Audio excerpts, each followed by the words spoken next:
Mon père s'est remarié et j'ai été effacé de sa vie. Recommence à zéro, oublie le passé, a insisté sa nouvelle femme. J'ai donc fait mes valises et je suis parti sans un mot. 6 mois plus tard, je leur ai renvoyé leurs propres paroles en pleine figure. Moi, 24 heures, je n'aurais jamais pensé écrire ceci, mais nous y voilà. Il y a 6 mois, j'ai tout quitté, et aujourd'hui, j'ai enfin eu ma vengeance. Laissez-moi commencer par le début. Ma mère est morte quand j'avais 16 ans. Le cancer l'a emporté lentement, et papa et moi nous sommes serrés les coudes pendant ces mois sombres. Pendant 8 ans, c'était juste nous contre le monde. Nous avions nos habitudes, nos blagues à nous, notre façon d'honorer la mémoire de maman. Papa préparait ses fameux pancakes du dimanche chaque semaine, et nous regardions ses vieux films préférés ensemble. La maison sentait encore son parfum dans certains coins, et aucun de nous n'avait le cœur de changer quoi que ce soit. Puis, papa a rencontré Sarah à la fête de Noël de son bureau l'année dernière. Elle était plus jeune, peut-être au début de la trentaine, avec des cheveux blonds parfaitement coiffés et un sourire qui semblait tout calculer. Au début, j'étais heureux pour lui. Maman était partie depuis des années, et papa méritait de la compagnie. Mais Sarah est allée vite, trop vite. En 3 mois, elle vivait pratiquement chez nous. En 6 mois, papa l'a demandé en mariage. Le mariage fut petit, précipité, et ne ressemblait en rien à la célébration d'amour qu'il aurait dû être. Sarah a immédiatement insisté pour tout changer. Les photos de maman ont disparu de la cheminée. Son jardin a été arraché pour faire place à une terrasse moderne. La tradition des pancakes du dimanche a pris fin parce que Sarah était intolérante au gluten. Mais le vrai coup dur est arrivé pendant la planification de leur lune de miel. J'étais assis à la table de la cuisine, consultant mon téléphone, quand Sarah est entrée avec une pile d'échantillons de peinture et de tissus. Elle les a étalés sur la table comme des plans de bataille. Elle m'a dit qu'ils allaient redécorer toute la maison. Un nouveau départ, comme elle l'appelait. Quand j'ai mentionné que certaines des affaires de maman étaient encore dans la chambre principale, l'expression de Sarah s'est durcie. Elle a dit qu'il était temps de laisser le passé derrière soi et de tout recommencer. Elle a suggéré que je serais peut-être plus heureux en trouvant mon propre appartement, puisque j'étais assez grand et que la maison serait mieux adaptée à leur nouvelle vie à deux. Papa est entré pendant cette conversation et j'ai attendu qu'il me défende, qu'il défende la mémoire de maman. Au lieu de ça, il a hoché la tête en signe d'approbation. Il a dit que Sarah avait raison sur le fait de prendre un nouveau départ. Il m'a suggéré de chercher des appartements plus près de mon travail, de toute façon. Les mots m'ont frappé comme des coups. Cette nuit-là, j'étais allongé dans mon lit, fixant le plafond de la chambre où j'avais vécu depuis mon enfance. Les étoiles phosphorescentes que maman m'avait aidé à coller quand j'avais 10 ans parsemaient encore le plafond. Le lendemain matin, j'avais pris ma décision. J'ai passé la semaine suivante à faire mes valises en silence. Pas tout, juste l'essentiel et les quelques affaires de maman que j'avais réussi à sauver. J'ai trouvé un studio meublé de l'autre côté de la ville et j'ai versé un acompte. J'ai transféré ma part de l'abonnement téléphonique familial sur mon propre compte. J'ai même changé mes contacts d'urgence au travail. Le matin de mon départ, papa était à son bureau et Sarah à son cours de yoga. J'ai chargé ma voiture avec 3 cartons et une valise. J'ai laissé ma clé sur le comptoir de la cuisine, à côté d'un simple mot qui disait que je suivais leur conseil de recommencer à zéro et d'oublier le passé. Je n'ai pas répondu à leurs appels. Je n'ai pas répondu à leurs SMS. Quand papa s'est présenté à mon travail, j'ai demandé à la sécurité de le raccompagner à la sortie. Je les ai bloqués sur les réseaux sociaux et j'ai changé de numéro de téléphone. S'ils voulaient à ce point m'effacer de leur vie, j'allais leur faciliter la tâche. Les premiers mois ont été brutaux. Je me suis jeté dans le travail, j'ai accepté des projets en freelance et j'ai lentement construit une vie qui ne les incluait pas. Je me suis fait de nouveaux amis, j'ai commencé à sortir avec quelqu'un de merveilleux et j'ai commencé à guérir. Mais je n'ai jamais oublié ce qu'ils avaient dit. Recommence à zéro, oublie le passé. Ces mots résonnaient dans ma tête chaque jour. Puis, une occasion s'est présentée de la manière la plus inattendue. Mise à jour 1. 3 mois après ma disparition, j'ai reçu un appel de la sœur de ma mère, ma tante Linda. Elle vivait en Oregon et nous avions perdu le contact au fil des ans, mais elle essayait de me joindre. Apparemment, les parents de ma mère avaient laissé un fonds en fiducie dont je devais hériter à mon 25e anniversaire. Les avocats avaient tenté de me contacter par l'intermédiaire de mon père, mais ils les menaient en bateau. Le montant était substantiel. Pas une somme qui change la vie, mais assez pour faire une vraie différence. Plus important encore, tante Linda m'a dit quelque chose que j'ignorais. Ma mère possédait une petite propriété en centre-ville, un petit immeuble avec un café au rez-de-chaussée et un appartement à l'étage. Après sa mort, papa l'avait géré, percevant le loyer, s'occupant de l'entretien. Je n'avais jamais vu un centime de ce revenu. J'ai engagé un avocat, un bon. Nous avons découvert que papa avait déposé les revenus locatifs sur un compte joint avec Sarah. Ils utilisaient mon héritage pour financer leur nouvelle vie ensemble. Le bail du café devait être renouvelé, et ils prévoyaient de vendre l'immeuble pour encaisser l'argent. Mon avocat a été méticuleux. Nous avons trouvé chaque document, chaque transaction, chaque centime qu'ils avaient pris. Le dossier était en béton. Mais je ne voulais pas traîner ça devant les tribunaux pendant des années. Je voulais quelque chose de plus immédiat, de plus personnel. C'est là que je me suis souvenu de leurs propres mots.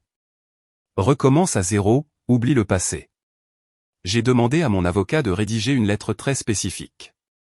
Elle décrivait chaque violation légale, chaque centime qu'il me devait, et toutes les conséquences auxquelles il ferait face si l'affaire allait au tribunal. Mais ensuite, je leur ai offert une alternative, ils pouvaient me céder l'immeuble immédiatement, ainsi que tous les arriérés de loyer qu'ils avaient perçus, plus les intérêts. En échange, j'accepterais de recommencer à zéro et d'oublier le passé, exactement comme ils l'avaient suggéré. Le point crucial, c'était le délai, ils avaient exactement une semaine pour se décider, et l'offre expirerait à minuit le jour anniversaire de mon départ de chez eux. J'ai fait livrer la lettre à leur porte par un huissier un mardi matin. Je savais que Sarah serait à la maison car elle avait posté sur les réseaux sociaux à propos de son nouveau cours de pilates du mardi matin. Oui, je les surveillais. Mise à jour 2. La réaction a été immédiate et explosive. Papa a appelé mon ancien numéro des dizaines de fois avant de réaliser que je l'avais changé. Sarah a essayé de me joindre par mon email professionnel, alternant entre la fureur et une fausse douceur. Ils se sont présentés à mon ancien immeuble, harcelant mes anciens voisins. Ils ont même essayé d'obtenir des informations auprès de mes amis d'université. Mais j'avais bien brouillé les pistes. Ma nouvelle vie était complètement séparée de l'ancienne. Ils n'avaient aucun moyen de me joindre, sauf par l'intermédiaire de mon avocat, qui avait des instructions strictes de ne discuter que de l'affaire juridique. Jeudi, papa a réussi à coincer une de mes collègues dans un café près de mon bureau. Il l'a supplié de me transmettre un message. Il a dit qu'il était désolé, qu'il avait fait des erreurs, qu'il voulait arranger les choses. Mais il a aussi dit que j'étais déraisonnable, que la famille devait pardonner et oublier, que je détruisais son mariage pour un malentendu. Ma collègue, formidable, lui a dit exactement ce que je lui avais demandé de dire si cela arrivait. Elle a dit, on dirait que pour certains, recommencer à zéro signifie que les autres oublient le passé, mais que gardent tous les avantages. Elle a ajouté que cela semblait être une situation difficile et elle est partie. Vendredi est passé sans aucune réponse de leur avocat. Samedi matin, Sarah a publié une longue diatribe sur Facebook sur les enfants ingrats et la loyauté familiale. Elle ne m'a pas mentionné par mon nom, mais tous ceux qui connaissaient notre situation pouvaient lire entre les lignes. Elle parlait de la difficulté de former des familles recomposées, de la façon dont certaines personnes ne pouvaient pas pardonner, de tous les efforts qu'elle avait faits pour jeter des ponts. Les commentaires étaient intéressants. Plusieurs personnes ont souligné que la recomposition familiale exigeait des efforts de la part de tous, pas seulement des enfants. Quelques vieux amis de papa ont fait des remarques bien senties sur l'importance d'honorer la mémoire des conjoints décédés. Les anciennes amies de maman étaient moins subtiles. Elles se souvenaient à quel point maman aimait ce petit café, comment elle rêvait de le rénover un jour. Dimanche soir, à moins de 24 heures de l'échéance, leur avocat a finalement appelé le mien. Mise à jour 3. Ils voulaient négocier. Ils acceptaient de céder l'immeuble, mais voulaient garder la moitié des arriérés de loyer. Ils prétendaient avoir investi de l'argent dans l'entretien de la propriété, qu'ils méritaient une compensation pour leur temps et leurs efforts. La réponse de mon avocat a été magnifique. Il leur a dit que les gens qui veulent recommencer à zéro et oublier le passé ne devraient pas s'inquiéter d'une compensation pour les efforts passés. Il leur a rappelé que l'offre expirait lundi à minuit et qu'après cela, nous engagerions des poursuites judiciaires complètes pour fraude, manquement à l'obligation fiduciaire et vol. Lundi matin, Sarah a appelé mon avocat directement, court-circuitant leur propre avocat. Elle pleurait, disant que cela détruisait leur mariage, que papa faisait des crises de panique, qu'il ne pouvait pas se permettre de perdre les revenus de l'immeuble. Elle a supplié pour plus de temps, pour un plan de paiement, pour n'importe quoi. Mon avocat, suivant parfaitement mes instructions, lui a dit qu'il comprenait à quel point cela pouvait être difficile lorsque le passé de quelqu'un le rattrapait. Il a dit que, malheureusement, j'avais appris de personnes très sages que parfois, il faut simplement recommencer à zéro et oublier le passé. Il lui a rappelé qu'elle avait jusqu'à minuit pour accepter l'offre originale. À 23h47, 13 minutes avant l'échéance, leur avocat a envoyé les documents signés. L'immeuble était à moi. Les arriérés de loyer étaient à moi. Tout. Mais je n'avais pas fini. Le lendemain matin, je suis allé au café pour la première fois depuis la mort de maman. Il était exactement comme dans mes souvenirs, juste plus défraîchi.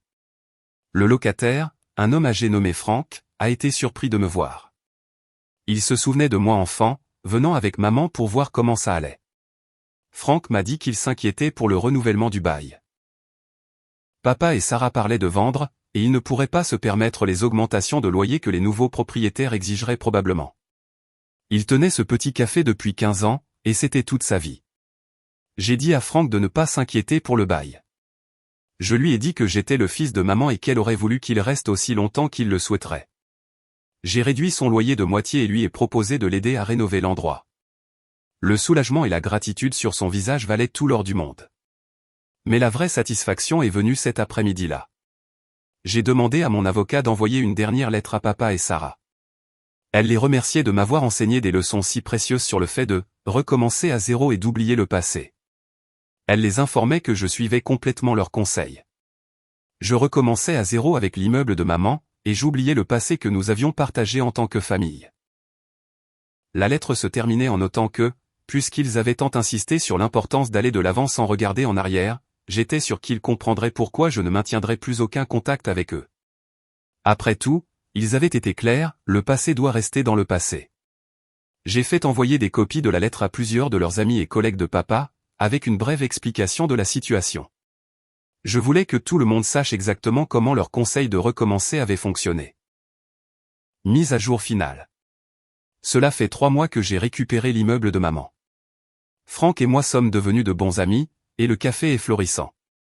J'ai emménagé dans l'appartement à l'étage, et chaque matin, je me réveille entouré par l'odeur du café frais et le son de Franck saluant ses clients habituels.